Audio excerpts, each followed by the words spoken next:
You're listening to Give Yourself Some Leeway with me, your host, Eugene Lee. Over the last 5 years, through my burnout experience, podcasting, and coaching, I have learned a lot about burnout recovery as a high achiever. What to do, what not to do, and the common mistakes that many people, like myself, make along the way. This podcast is dedicated to help you break the burnout cycle. Optimize your life for peak performance when you need it most, and rediscovering how to truly enjoy living again. That's the key to your growth and success. Do you feel that as a high achiever, procrastination is holding you back from achieving your long-term goals? And it's leaving you feeling shame or guilt around, why am I so lazy when I know this is something I want to achieve? That I know I could be successful in this if only I could focus on the task and stop worrying about the small little busy details that I get distracted by. Oftentimes people think that procrastination is because they're just being lazy. The only reason they're not getting that thing done is because they must be lazy and not focused on the real work. But procrastination doesn't come from being lazy. It comes from a more basic instinct. Your body wants you to stay safe. Your basic instinct is for survival. And when you take on a big challenge that may be difficult or overwhelming or out of your comfort zone, then your body is going to fight for survival. Your survival instincts are going to kick in and is going to bring you back towards safety and comfort, because that's where it feels at rest. If you're triggering a stress response and you're putting your body into a difficult situation, it's going to want to seek comfort and safety. So when you procrastinate and you're delaying the task or delaying the project, it's because the way you're viewing that project, your perception is that it's a big goal. It's a big task that's going to take a lot of time and effort. And then you find yourself scrolling through Instagram, or even before I jumped on the podcast here, I found myself, I was like, okay, I'm now emptying the dishwasher or walking around the house and trying to figure out, why am I not just sitting down and doing the work right now? And it comes down to procrastination. Your body thinks that it's a big, long task to do. So it's going to think of, what are the small things I could do that I could get that feeling of achievement from instead? Where is that safety? What's something that I know I can do right now that will feel safer? When you give in to procrastination, your body is seeking safety. But as a result, when you know you still have the big task to do, it's going to feel even more complex, because you put time aside that you thought you could focus on tackling the deep work, tackling the hard work. And when you take a step away from it to do something else that, yes, it might be comfortable at the time, you look back and say, oh, I was meant to dedicate all of that time towards this task. And now that time is gone. And it feels like an even bigger challenge. And it can be even more overwhelming. Why is it that you procrastinate? Is it because of the discomfort? Why does it feel overwhelming or out of your depth? Are you avoiding it because you don't want to fail? Is it a fear of failure? Is it that you don't want to take on the task unless you know it's going to be perfect? You're waiting until the right time, until you can make sure you carry it out to perfection. And right now, you're not feeling like you can give it 100%. Maybe you can only give it 70 or 80. And I'm just going to wait until I get to feeling like I can give it my all. I can give it 100%. Until then, I'm going to focus on smaller tasks. Do you feel like the big task is just too large for you to tackle on your own? So you're going to wait until maybe someone else can do the task, or maybe I'll wait until someone else is available and I can do it with them. But until then, I'm not going to even look at it. I'm going to procrastinate on it, and maybe someone might come along and say, "Hey, I can help you." Are you going to wait until then? Maybe it just doesn't feel important right now. Yes, the work needs to be done. Yes, there's a deadline, but is it the most urgent thing? Is it the most important thing in my life right now? Can I just put it aside? And oftentimes it is, but you just don't manage your time properly. You don't plan effectively to execute the task. And as a result, you feel more overwhelmed as the deadline approaches.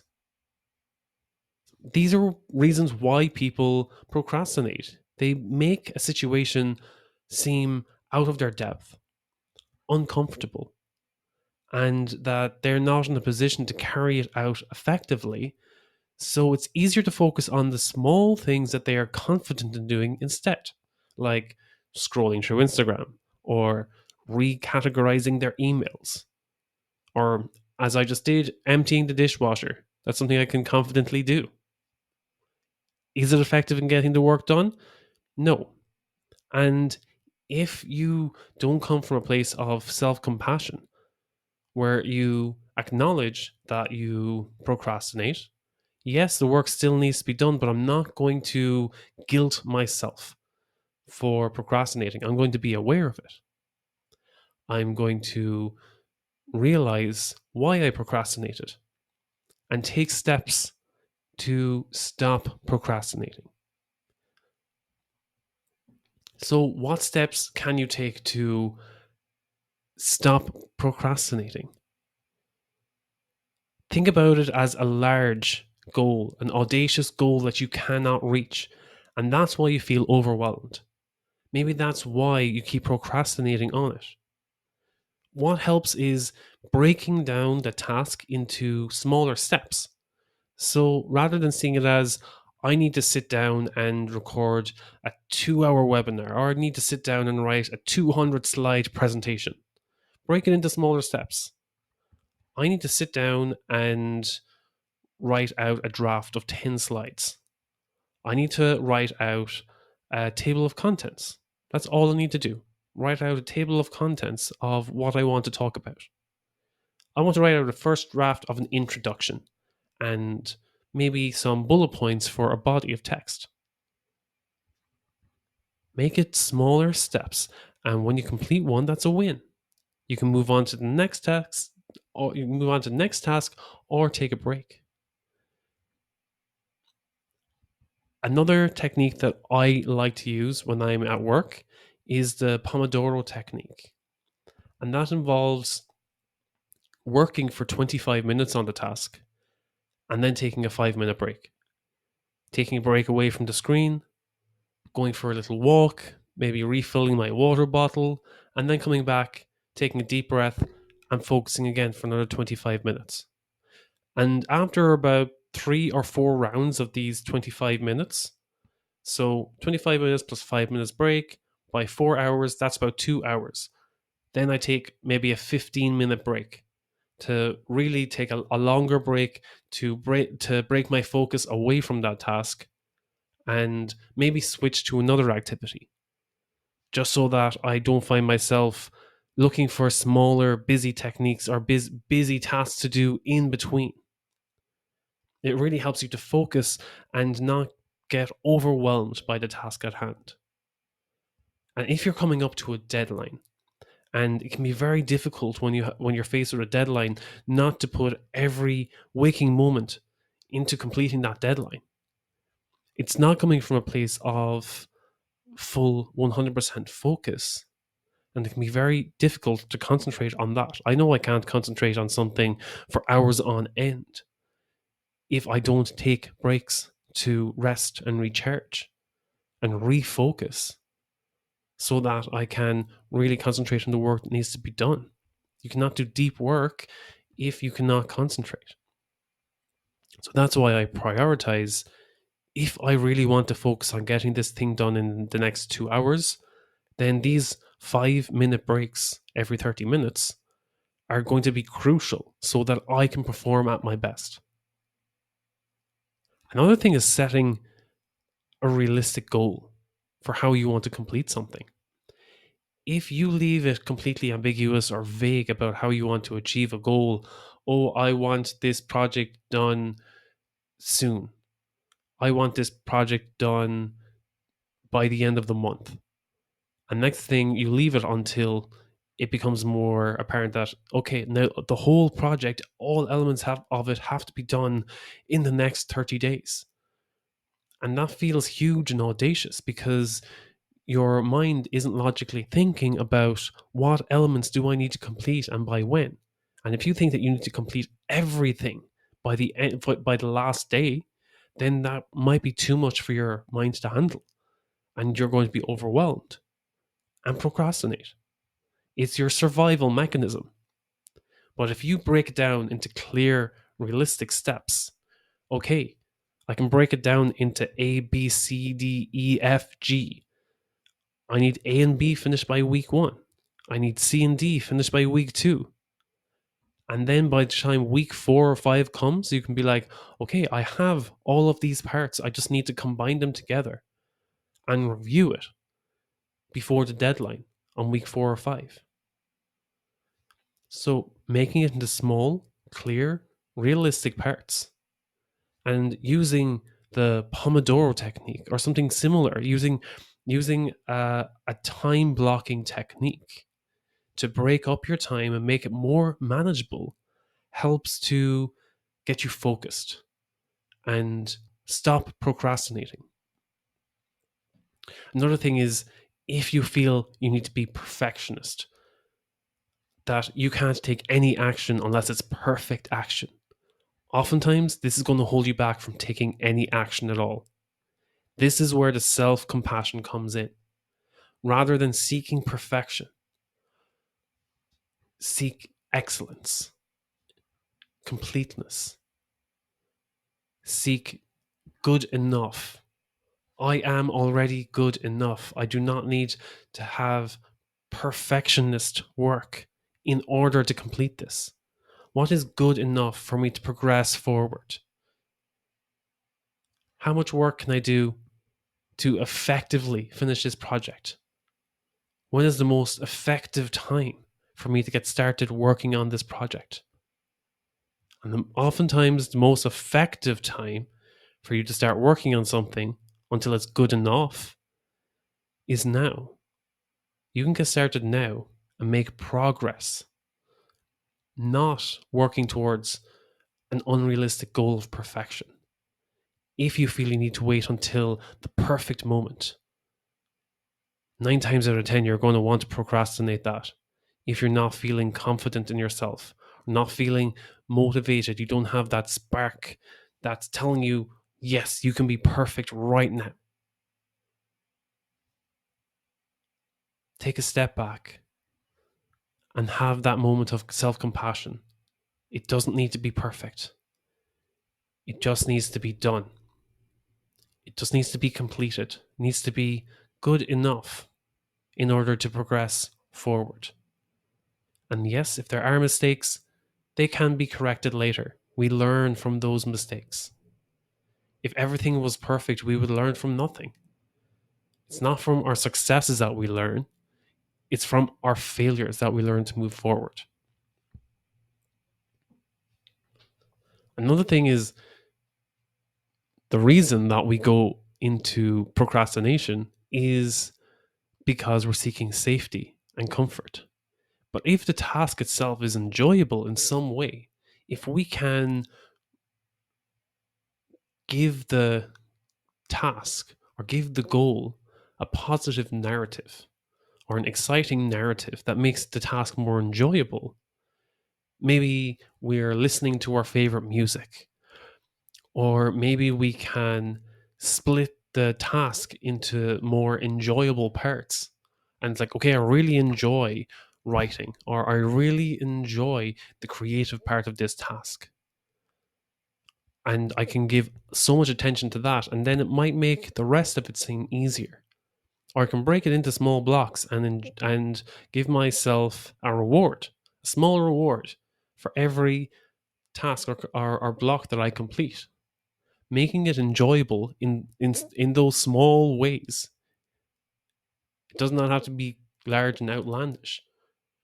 If you can do one small part at a time and enjoy the process, then you'll break that habit of procrastination and have a toolbox of effective strategies for moving forward at the task you want to do.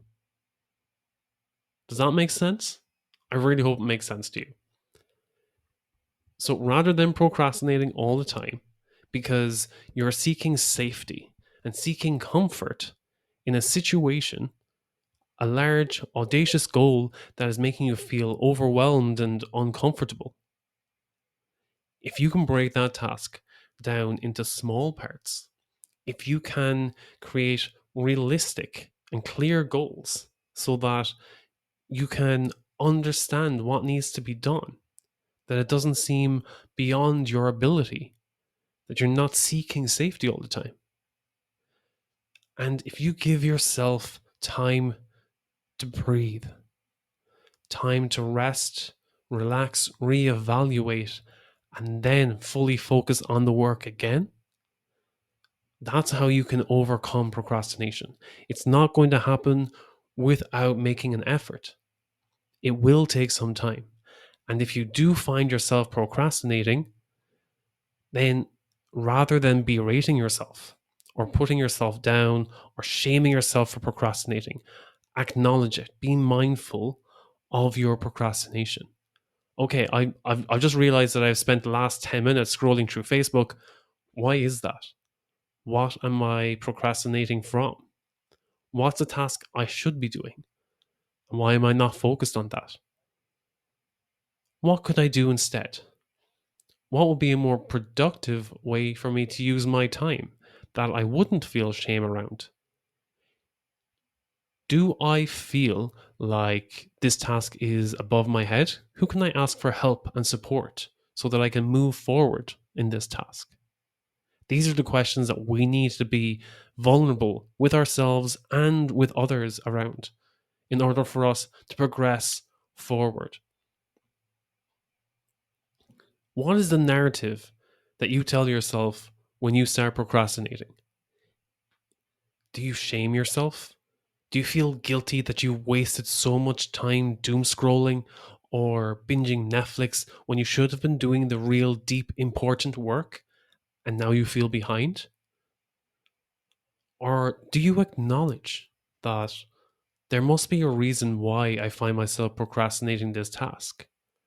What else can I do in order to move forward?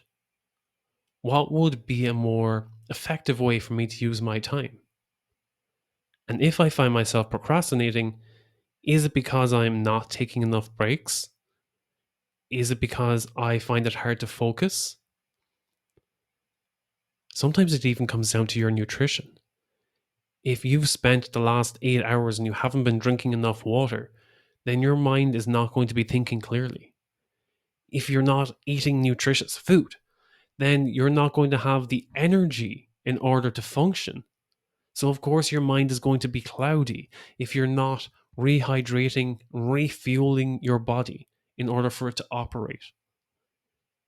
It's like trying to work on your PC all day, but you're not going to plug it in. You're just going to see how long the battery lasts you. When the battery dies, oh, well, now my PC is not being productive. If you're not providing a power source, then how do you expect to get the work done? How do you expect to perform if you're not going to rest and recharge and recover?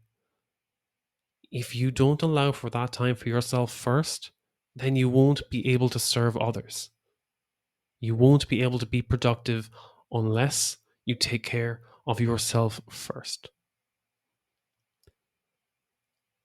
If you feel like procrastination is your enemy, it's time to reevaluate. Take a step back, take a deep breath.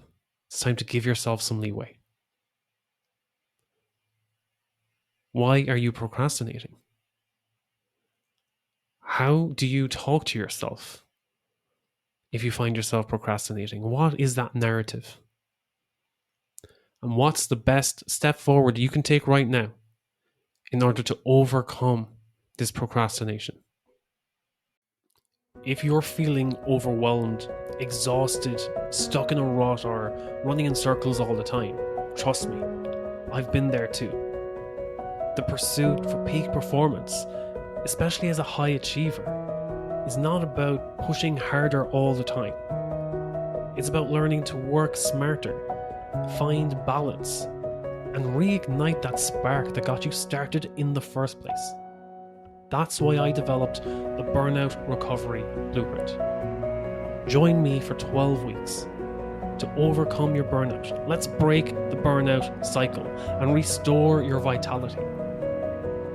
Develop sustainable habits proven for peak performance when you need it most. Rediscover the meaning and purpose in the work that you do. And boost your productivity and impact without sacrificing your health. If you're ready to invest in your personal growth and success, let's break the burnout cycle together. Let's work together. Let's have that call. The link is in the show notes. Until next week, take care.